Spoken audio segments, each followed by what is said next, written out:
Well, it was an early fire call for Douglas County True crews, who immediately had to ask for some extra help from outside resources on a fully involved structure fire here tonight in Rock Island.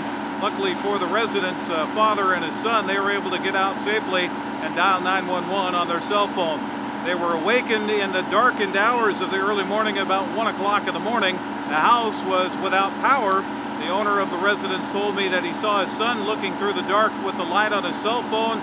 They heard and smelled smoke and heard crackling coming from the front corner of the house, and they got out of there as quickly as they possibly could. We got a chance to talk with the fire chief on hand here, and he told us about tonight's fire. We're dispatched to an unknown type fire about 1 o'clock this morning.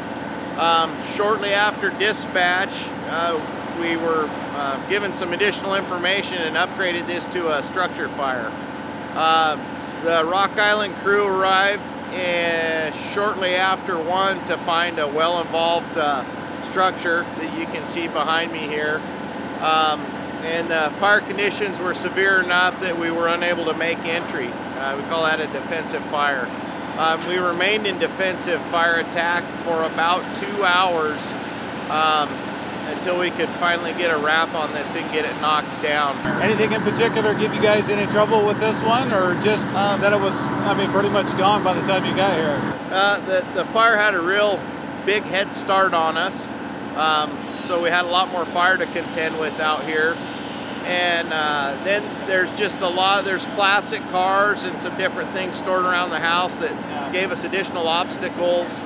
Pile of tires caught fire, and just getting access to it and getting it surrounded so that we could get enough water on it was a challenge. Animals or anything like that you know of? Or there's a cat that they had. They think the cat made it out. Okay. And a couple of cockatiel birds that don't believe made it out. Okay. So.